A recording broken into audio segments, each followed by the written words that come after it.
حضور علیہ الصلوۃ والسلام کے وصال کے فوراً بعد منافقین نے بہت باریک چال چلی، مسلمانوں کی صفوں میں گھس گئے۔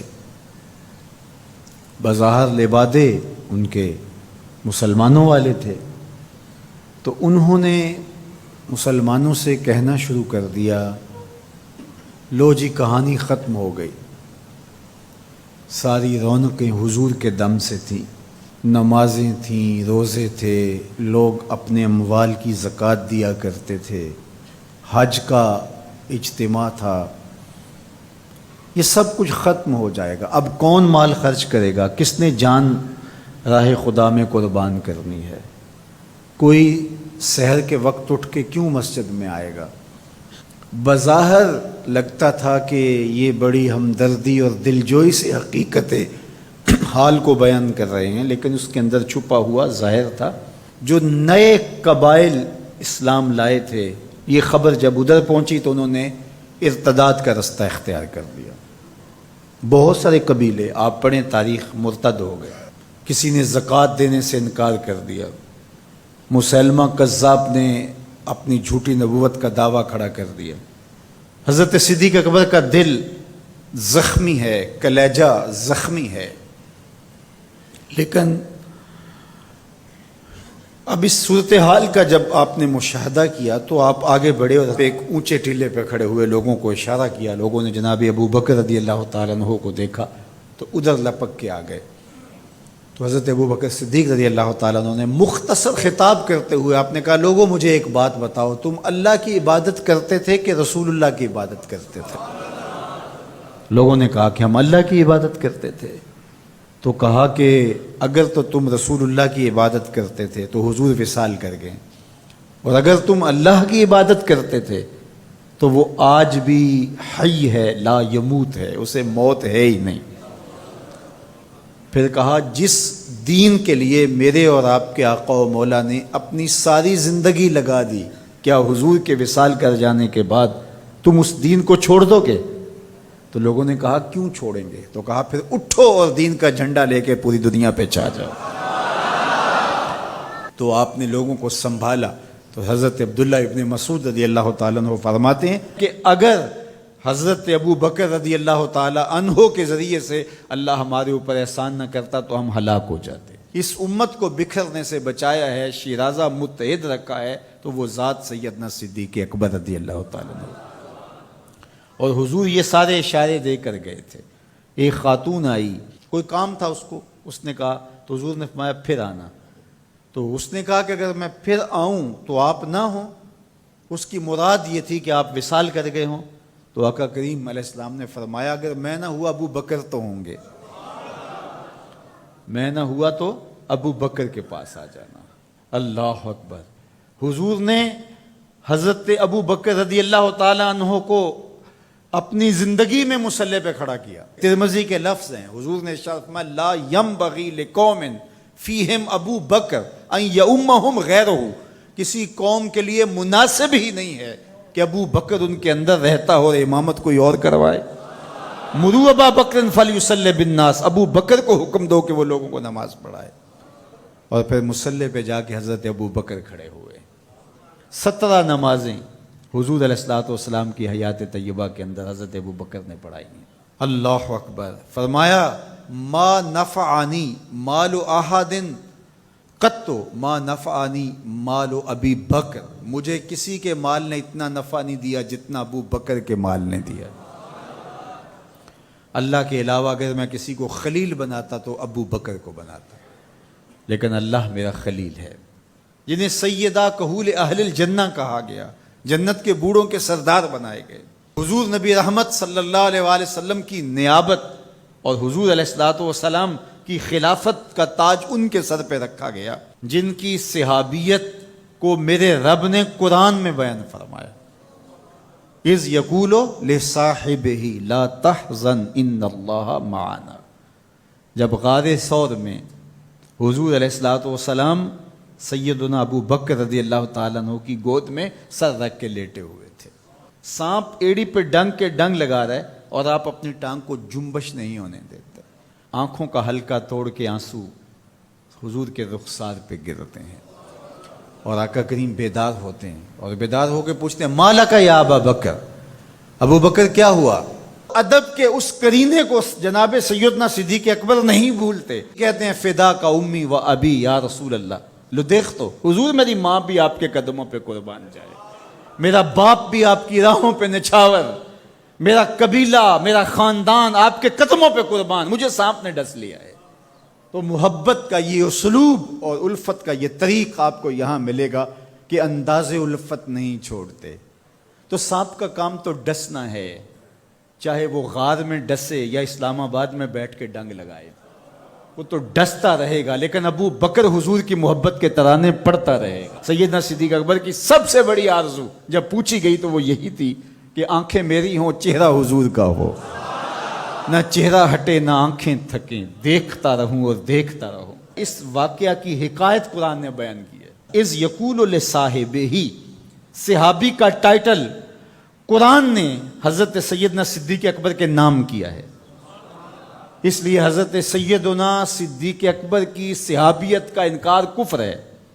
جو حضرت صدیق اکبر کو کافر کہتا ہے وہ خود کافر ہے، اس لیے کہ ان کا ایمان، ان کا اسلام اور ان کی صحابیت قرآن کی قطعی نص سے ثابت ہے، اور ان لفظوں کے ساتھ ثابت ہے۔ اذ یقول لصاحبہ لا تحزن، کہا گھبرانے کی ضرورت نہیں، ان اللہ معنا، اللہ ہمارے ساتھ ہے، اللہ ہمارے ساتھ ہے۔ اور پھر کہا وَالثَّانِي اثْنَيْنِ اذْ هُمَا فِي الْغَارِ، دو میں سے دوسرا، اللہ اکبر، اللہ نے دو میں سے دوسرا کہا ہے، یہ شان ہے سیدنا صدیق اکبر کی، جو ثانیہ اثنین ہیں غار میں۔